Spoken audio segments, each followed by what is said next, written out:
On federal charges yesterday for an alleged conspiracy to disrupt the legal transfer of power and interfere with the people's rights. It's so funny. Yeah, try giveaways in a small town. Try that in a small town.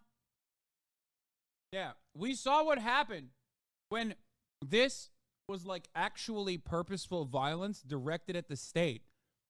And the cops opened the barriers and were taking selfies with the fucking full-grown adult hogs that had like zip ties and shit with them. What the fuck are you talking about?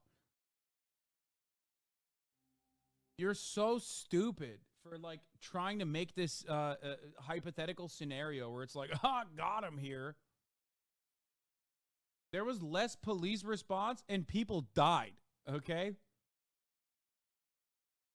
Right to vote.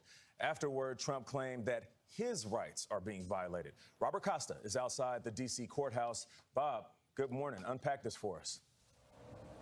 Good morning, Nate. Yesterday, inside this building behind me, former President Donald Trump was read his rights and he pleaded not guilty, like so many other January 6 defendants who have come through this courthouse. But unlike the others, Trump is running for the White House and lashing out at prosecutors. You can't beat him, you persecute him or you prosecute him. Former President Donald Trump, the front runner in the Republican presidential race, pushed back Thursday against the Justice Department, which alleges he led a sweeping criminal conspiracy to overturn the 2020 election. When you look at what's happening, this is a persecution of a political opponent. This was never supposed to happen in America. Those comments came after an historic day in Washington, with Trump arriving in the nation's capital and traveling to the federal courthouse under heavy security, escorted by his Secret Service detail. Lock him up! Lock him up! Crowds of protesters and supporters gathered outside. Once inside, he was fingerprinted, but something in... What the fuck? What was happening?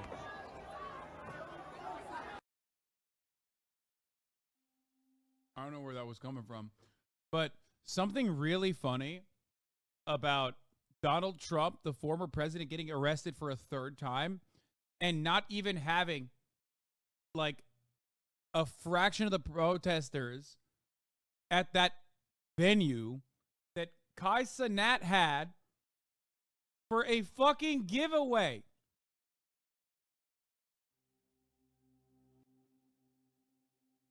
Meet and greet. But not handcuffed, and no mugshot was taken. Inside the courtroom, Trump sat, his hands folded at the defense table, occasionally talking to his lawyers. Trump was then sworn in, stated his name, and when asked his age, said 77, paused, and then 77.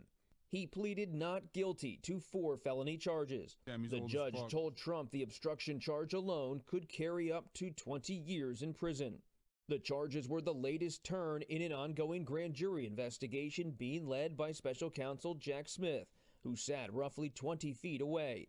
Also inside the quiet courtroom, U.S. Capitol police officers who defended the Capitol against rioters and testified in front of the House January 6 committee. But despite mounting legal troubles, Trump is plowing ahead in the race for the White House, with allies hoping his supporters will rally behind him and donate. Trump took to social media hours before the arraignment, saying, "I need one more indictment to ensure my election." Former federal prosecutor Scott Frederickson says the road ahead could be tricky for Trump as he faces multiple trials. And the fact that the president is running for president. Anyway, back to Trump. The nomination of his party doesn't change the fact that he's under an obligation to show up for trial. The judge has set the next hearing for August 28th. That's 5 days after the upcoming first Republican primary presidential debate. Trump has not yet said whether he will attend, though he has said he's leaning against it. Gail. All right, Bob, thank you very much. Let's bring in our chief legal analyst, Dan Abrams. Dan, good morning to you. It's great to have you. One of the conditions that Trump signed as part of his release was to not communicate with any potential witnesses. We saw. Yeah, he has literally not done that. You have watched Donald Trump not do that. Like Walt Nauta was literally with him on the classified document one. On the classified document DOJ case, Trump left the courtroom alongside co-conspirator Walt Nauta and went to a fucking went to a Cuban pastry shop with him, where he claimed he was going to pay for at Versailles. He claimed he was going to pay for everybody's dinner and then walked out without doing such a thing. Walt Nauta out there holding his umbrella. He's indicted in another case, the documents case. Mike Pence, he could be on a debate stage with him next month. How does all of this work? Yeah, it's not communicate with them about the case. Yes. Right? That's very specific and very important in the context of the rules here. Now, it is an interesting question about what would happen in the context of a debate, right? Because they could debate this issue. They could discuss this issue on the stage. They will be asked about it. Yeah, so if they do end up on the same stage, one of the exceptions is you can do it in the presence of counsel, right? Do you include one of the lawyers in the audience? As a practical matter, I think if anyone's concerned about it, they would go to the court. They would say, hey, by the way, we're having a debate about this. The issue may come up. I'm sure the court would give them permission. And I think anything beyond that. This is so hilarious.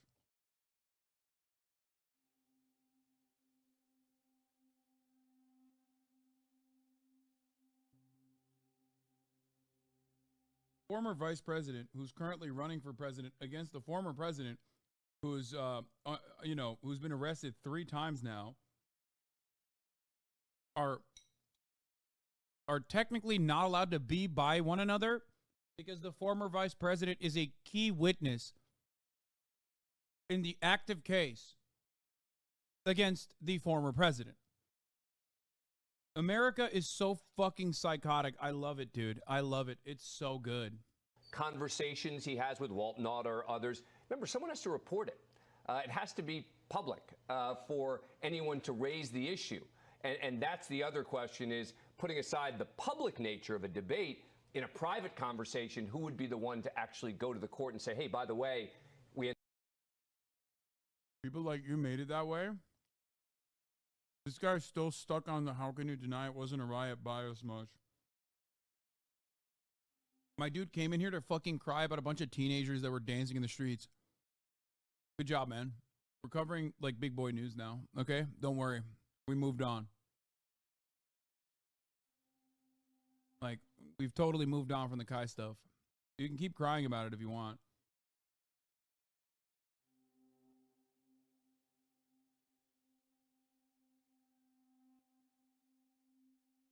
It's pretty funny because, like, Kai Cenat has seen more legal repercussions so far than Trump has for January 6th. It's like, come on, dude. Motherfuckers over here talking about biases. Like, what are you talking about? He got fucking arrested for trying to do a meet and greet that went completely out of control. Meanwhile, Donald Trump did, in broad daylight, a fucking insurrection.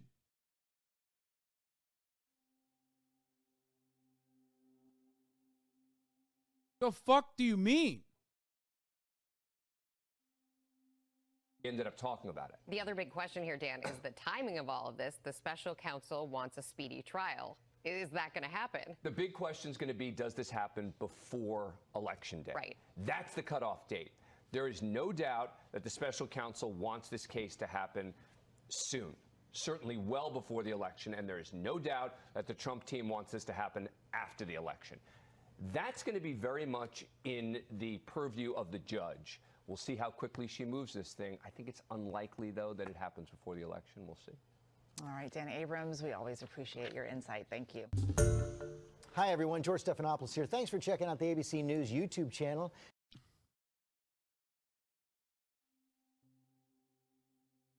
Trump's PAC is going broke.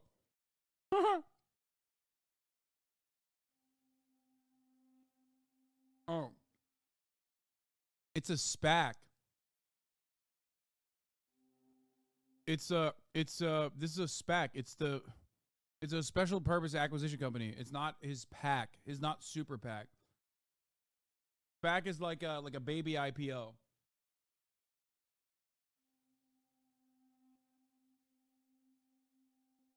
For Donald Trump's own media company.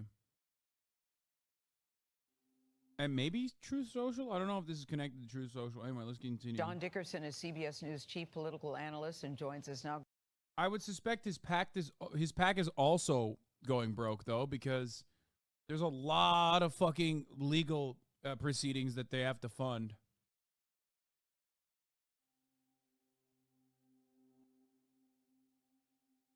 Good morning, John. It's always good to have you after days like this because nobody knows politics the way you do. You know, we hear the word unprecedented a lot when it comes to Donald Trump, and yesterday was no exception. What were your thoughts? How should we all be processing this? Well, good morning, Gail. On January 6th, it wasn't just Democrats who said Donald Trump should be held responsible for what happened and the events leading up to it. It was leading Republicans who did. House Speaker. I said this yesterday, but my dad donated $5K because Daddy Trump needs help. Shut the fuck up. That's insane, bro.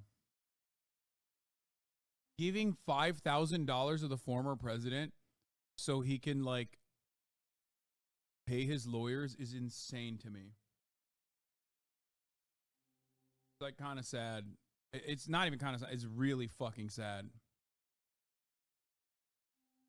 I'm sorry to hear that, chatter. Speaker McCarthy said that Donald Trump was responsible for the events of that day. Senator Lindsey Graham, an ally of former President Trump, said he was responsible. Mitch McConnell said he should be held accountable. And contrary to what former President Trump says now, he said the exact place where he should be held accountable was in the court system. And so yesterday was kicking off that act of accountability. The other thing I thought was, can the legal system handle it? The political system is very chaotic in America now. Dad's giving away the college fund to Donald Trump's lawyers. That's pretty funny. Now that comes into the legal system, which is based on reason, not madness, which has rules of conduct. It's like bringing a horse into the living room.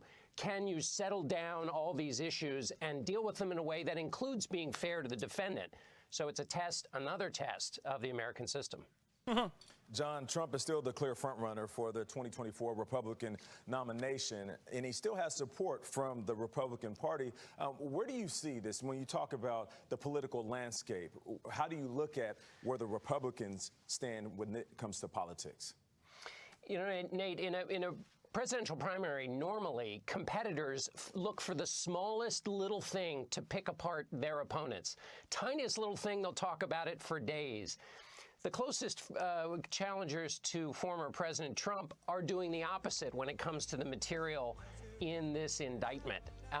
And the reason they're doing that, the reason they're not raising any of the issues contained in the indictment about former President Trump's behavior in office, which is about the most legitimate thing you could bring up in a campaign, is that they know that the most ardent supporters in the party will punish them for raising those issues because they support Donald Trump or they really dislike all the forces trying to hold former President Trump to account. So you have this strange situation where you have competitors who don't want to engage in the competition for fear of getting hurt. It's like staying on the sidelines during a football game. It will keep you from getting hurt, but it's very difficult to score points that way. Ooh. Good Interesting. Yeah, very good. John, you talked, and Bob Costa told us the next hearing, of course, is August 28th. Trump's legal team is asking for more time. They say they need more time to prepare for that. So what is the significance of that request, and what are you looking for in the next few weeks? Well, I think the significance is there's a lot of material here. It's a 45-page indictment, but the January 6th committee out of the House produced an 800-page report.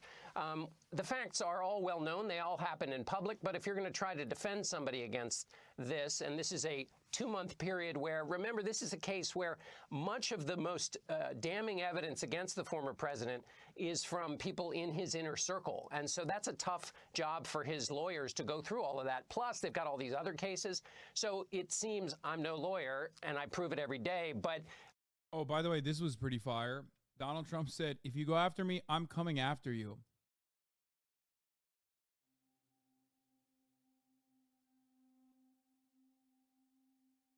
mean, he's probably talking about like Republican primary opponents, but it absolutely could be seen as like intimidation of witnesses who also do happen, at least one of them does happen to be a key witness in the current, in the latest court proceedings.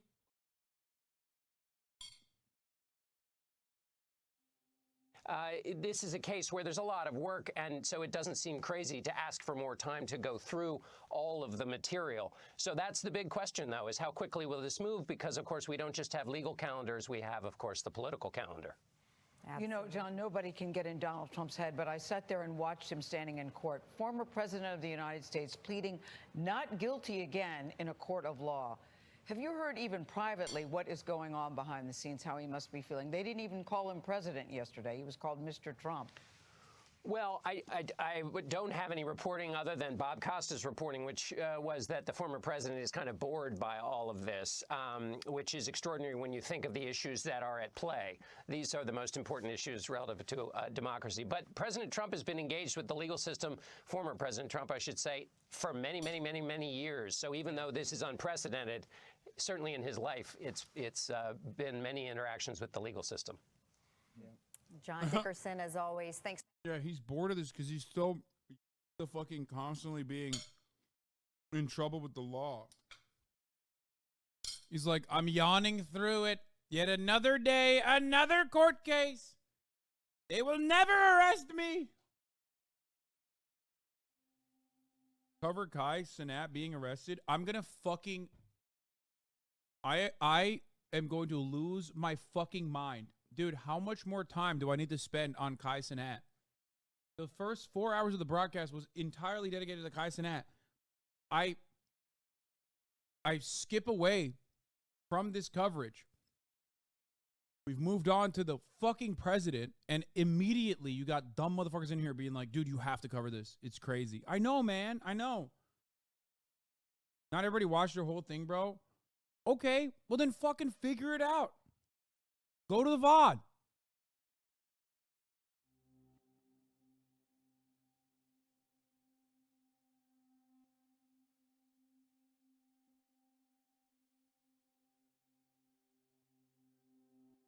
Anyway, let's continue. The judge overseeing Trump's election interference trial has also presided over dozens of trials of the January 6th rioters. In those cases, District Judge Tanya Chutkan has taken a strong stance against efforts to overturn the 2020 election. Now, all eyes are on the federal judge as she prepares to oversee this case. CNN's Randy Kay has more. She has described the events of January 6th as a violent mob seeking to overthrow the lawfully elected government. District Judge Tanya Chutkan has a reputation as someone who hands down harsh sentences, specifically in cases related to the January 6th rioters. She's talked about 2024 and the threat that these rioters pose before, during sentences. As a federal judge in D.C., Chutkan has presided over dozens of criminal cases against alleged January 6th rioters. She has often been outspoken at their sentencing hearings. At a January 22 sentencing... Yeah, guys, me and the boys at the Kai Cenat giveaway. Sorry. Hell yeah, brother. I heard Donald Trump's giving away PlayStation 5s.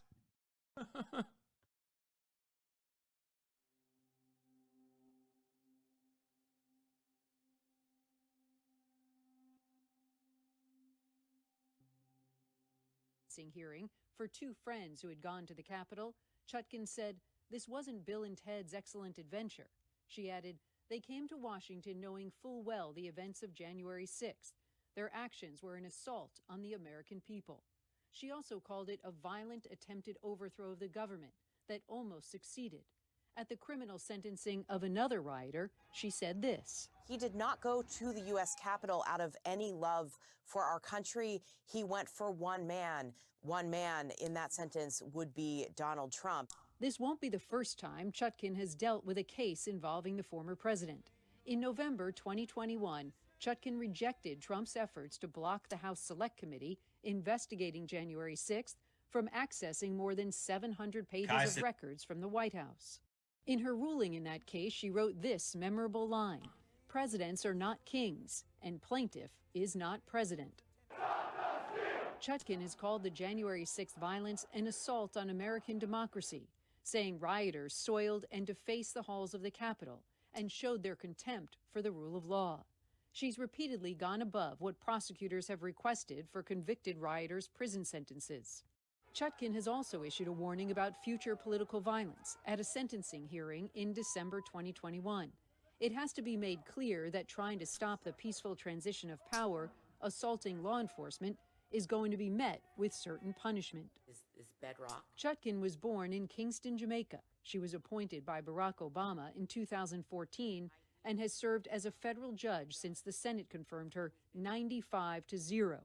Before that, she spent more than a decade working as a public defender after graduating from the University of Pennsylvania Law School. Randy Kay, CNN. All right, a fascinating look there. Thank you, Randy. Let's bring in former federal prosecutor and author of A Spy in Plain Sight, Lise Wheel. Good morning to you. Thank you so much for joining us. So we know that the next hearing is set for August 28th, where the judge is expected to schedule a trial date. And, you know, we know that the prosecution is pushing for a speedy trial. Trump's defense counsel wants more time, and perhaps they'll try to delay through or past the 2024 election. Will Trump's other cases factor into setting a trial date, and what kind of timeline do you expect here?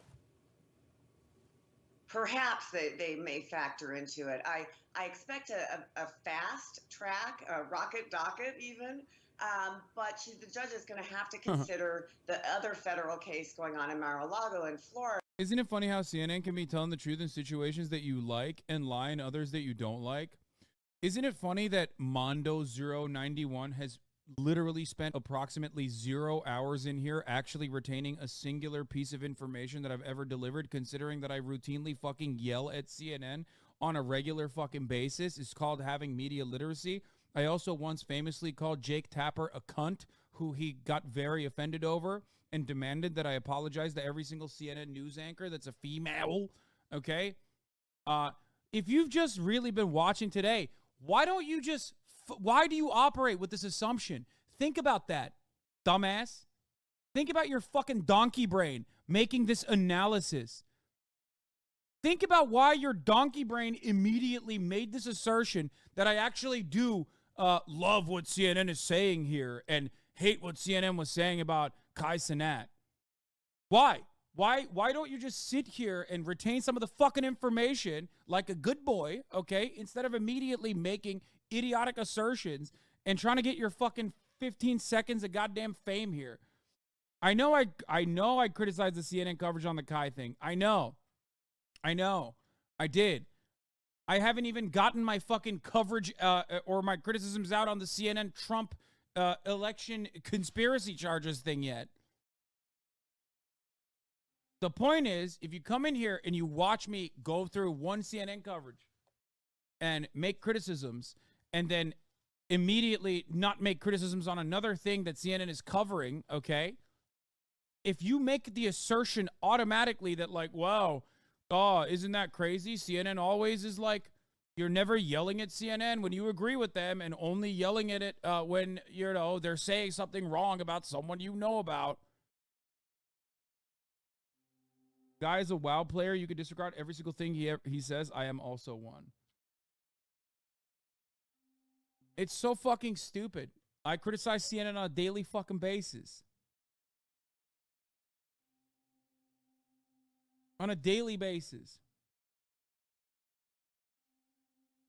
Ben Shapiro responded to your Let's say, reactive... hypothetically, I'm a Barbie girl. Okay, and let's even say I'm in a Barbie world. Right, so in this scenario, I would obviously know from personal experience that life in plastic is fantastic. Wouldn't it be reasonable to assume you could brush my hair and undress me literally everywhere? Imagination you can derive from the fundamentals of... Oh my God. Can't believe Ben Shapiro responded to my Barbie girl coverage. Florida, which is now set for May. She may want to postpone it until, say, June, July. But on the other hand, if the prosecutors are ready to go, there's only one defendant here, not multiple defendants as there are in the Florida case. This may be a faster case to docket. And last I looked at the criminal justice statute, the speedy trial statute, there's nothing in it that's an exemption for defendants that are too busy or running for president. So it will be set at that August hearing date. Why would this be a faster case to docket? Do you see this as a much stronger case for the prosecution? You know, it's not even that, although I do, because this is a much more commonsensical case. We get it, right? I mean, someone's not happy with their election results while in office and they try to overturn that. That makes common sense. I mean, bad common sense, but it makes more common sense than, you know, what are these documents? Was he supposed to have them? Was he not supposed to have them? What was his intent? You know, it's a harder case.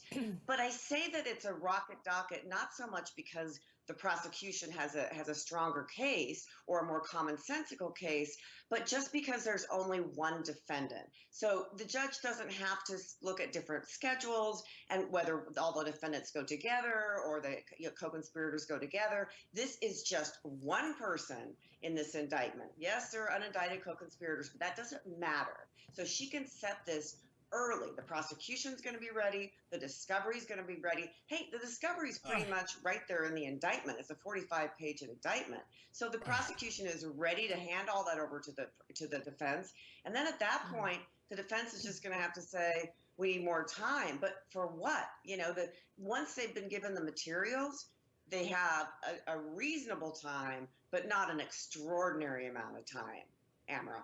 You know, we're already seeing one of Trump's attorneys making his rounds on TV arguing that Trump is protected by the First Amendment. Listen to what part of what John Lauro had to say on Thursday. I've talked a lot about how this. Thank you, Amazon Piss Bottle, for the 10 gifted subs, by the way.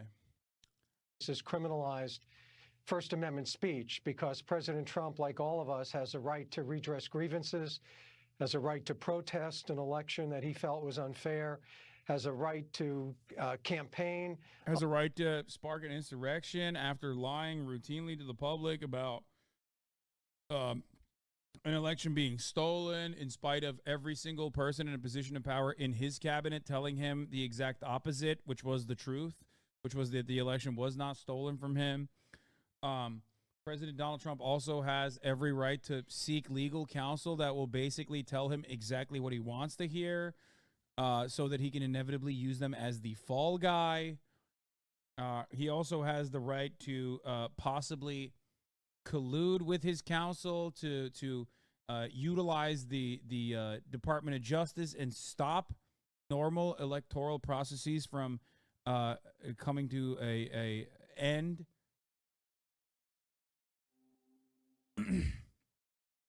I just want to point out how stupid it is to say, wow, you sure criticize things you don't agree with. Like, yeah, because it's not something you agree with. It's like saying you sure are biased with a leftist agenda, sir. Yeah, exactly. It's really stupid. Like, ultimately, I got really mad at that person because I do yell at CNN all the fucking time. And that dumbass hasn't been in here to recognize that, I guess. Just like he hasn't recognized that at the top of the hour, there's a 3-minute ad break. You know what I mean? But if you're in here long enough, you will inevitably understand. I do not like CNN. I shit on them all the time. And also, at the top of the hour, there is a 3-minute ad break. If you no longer want to see those ads, all you need to do is subscribe, which you can do for $5 or free with Twitch Prime by connecting your Amazon Prime account to your Twitch account, where you get 1 free Prime subscription a month. Use it on your favorite broadcaster. Hopefully that's me. You can also get gifted a sub if you're lucky. Like Ken of Meerkat. Thank you for the 5. 34 MKD 50. Thank you for the 50 gifted subs. Here's the 3-minute ad break now.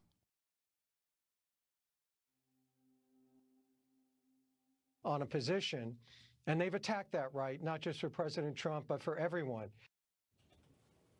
Lise, do you expect the defense during this particular defense during trial, or is this just for the court of public opinion? I mean, what would the best defense be? Oh, no, that's absolutely going to be a theme. And by the way, is that lawyer reading from Jack Smith's indictment? Because he says that right in the indictment. He says Trump has the right to say, you know, I'm angry, I don't like this, whatever. That's our First Amendment right. That's right there in the indictment.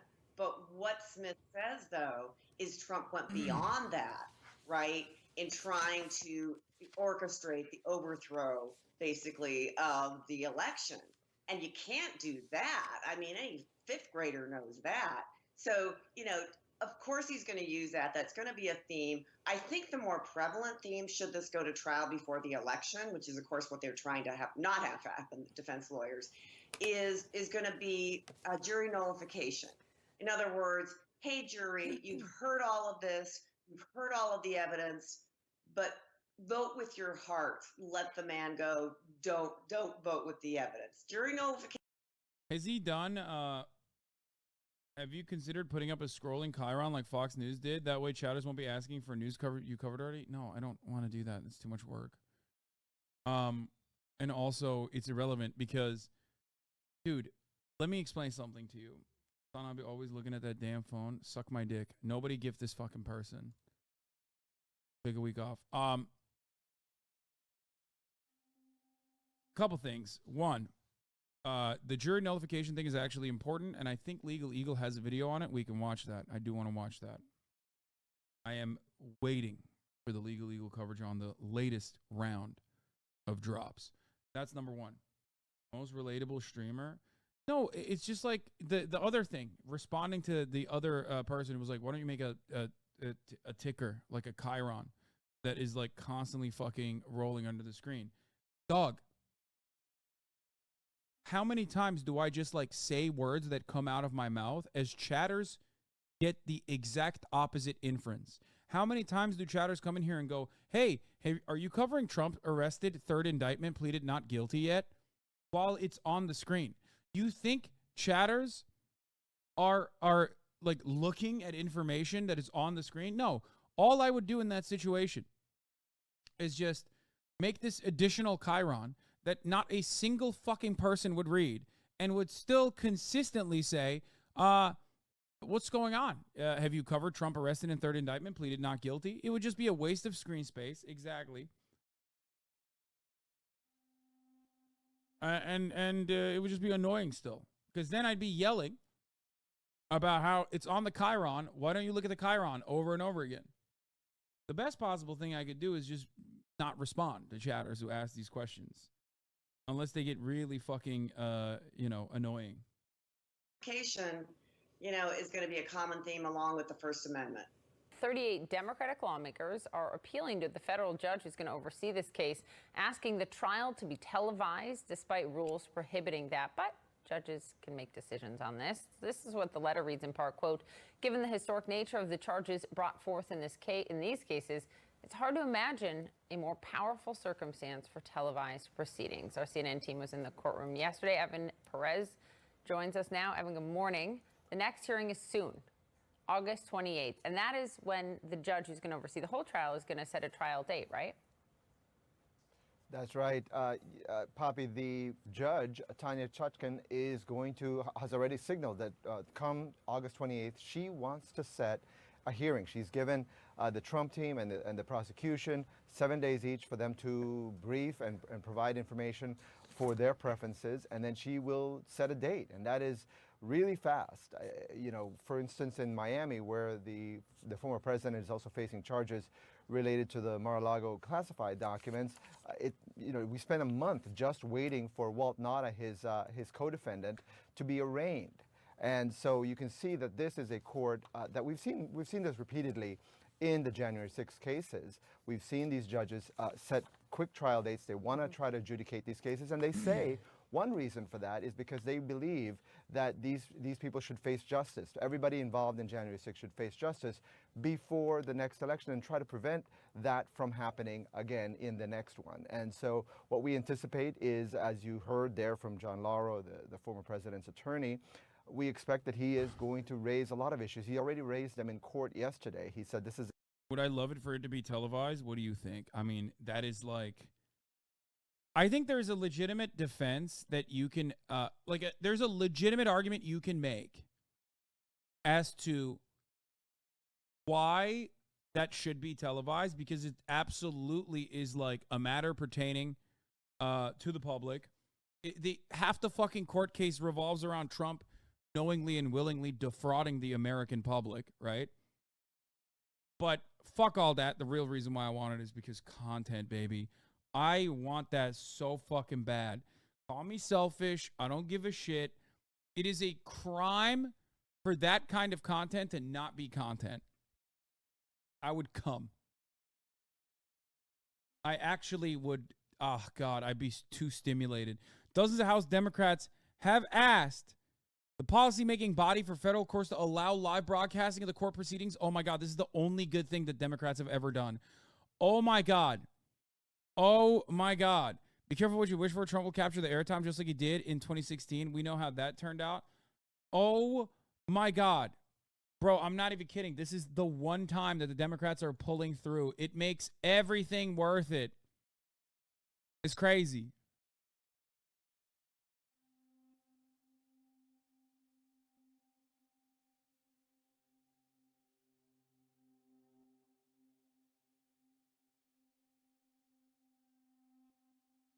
It's never going to happen, but it would be sick. Oh, God, I would lose my mind. It's such a win-win for everybody. It's a very complicated case. He believes that we have a lot of issues that have to be litigated. He also pointed out that the special counsel's had 2.5 years to investigate. Yeah, it's like it's criminal misconduct. How sexy the fucking portrait photographer is making him look. Okay, we need to see him disheveled. We need to see him not looking like a sexy anime character. Okay. What, did they get fucking Ben Garrison to do the cartoons? Like, he just looks good. I don't like that. I don't like that at all. Here, there you go. I put my fucking lib hat on for a second. We need this. We need this information. We need this information. I need it so fucking bad. Oh, I need it.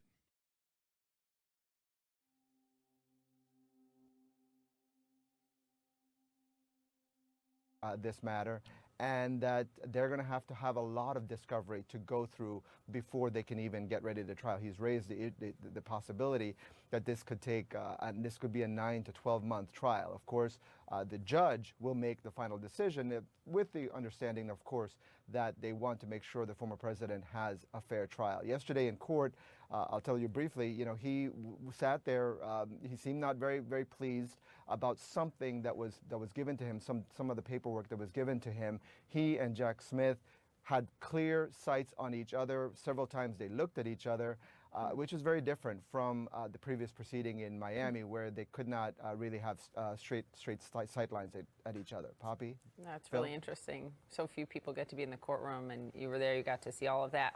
Every year since 1896, the loser of the U.S. presidential election has made a very public concession. Do you think the Trump trial live on TV would beat January 6th viewership? No. I'm afraid that, I guess it's like not, I don't know. I don't think that we will get numbers like that ever again. The reason why I'm saying that is because I think January 6th came at the culmination, like at the climax of 4 years of endless coverage. Have you got the matching watch to the hat, Haas? No, of course not. This was a free hat. I'm not a big watch guy, though. That's the only reason, like I've said. January 6th is mid-COVID. It's happening. It's like 4 years of people being basically 4 years of people being completely glued to the screen. Everyone cares about politics. An election cycle has ended, and everyone is wondering what everyone's wondering what Donald Trump will do. And then that happens. Like, it was a perfect storm.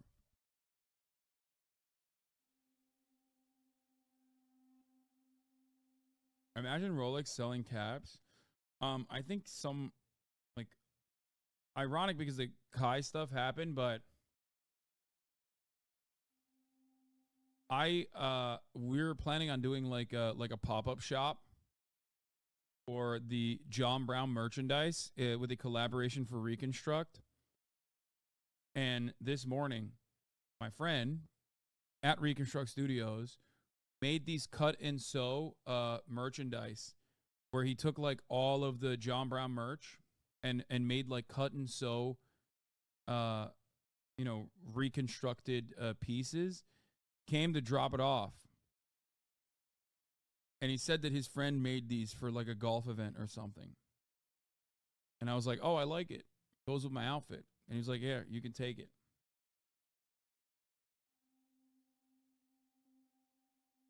Yeah. Concession speech, that is, until 2020.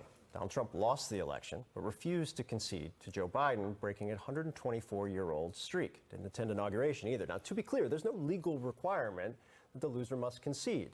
But Trump is accused of going much further than that. He's now been charged with plotting to stay in office, raising questions about the strength of American democracy, which depends on a peaceful transition of power. Joining us now, presidential historian and Pulitzer Prize-winning best-selling author Doris Kearns Goodwin. Thanks so much for joining us. Is there any analog to this moment? Just to start 30,000 foot, what can we compare this to in American history? Yeah, the only moment we really can compare it to, the only other time that the peaceful transition of power was not realized is 1860. And one of the things Lincoln said about that was, so what happens? The South loses the election, the Democratic Party loses to the Republican Party in the South, and they decide they're going to secede from the Union. They will not accept that loss.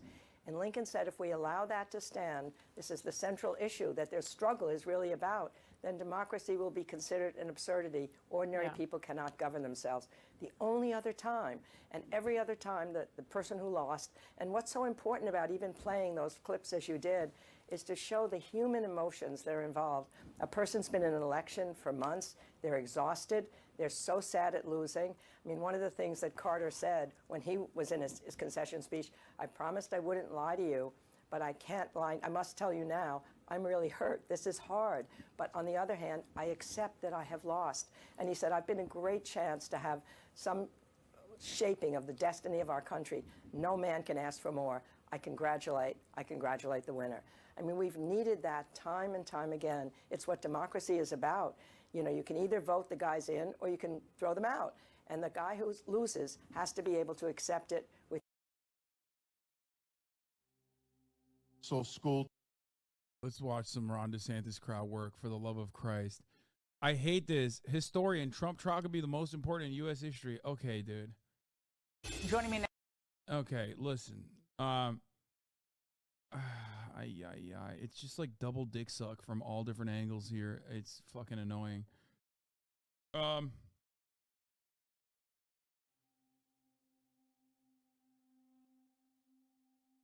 Here is little Rhonda. Universal school choice in the state of Florida. Universal school choice in the state of Florida. We have. What is happening with this microphone? Parents' Bill of Rights in the state of Florida. It says parents have the.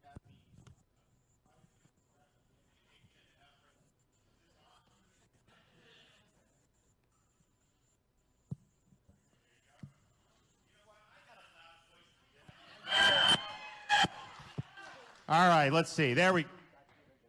The education and upbringing of your kids. To storm Washington on January 20th, 2025. Most of the states doing well. So that's trying to break into our country. If they're trying to smuggle in blackface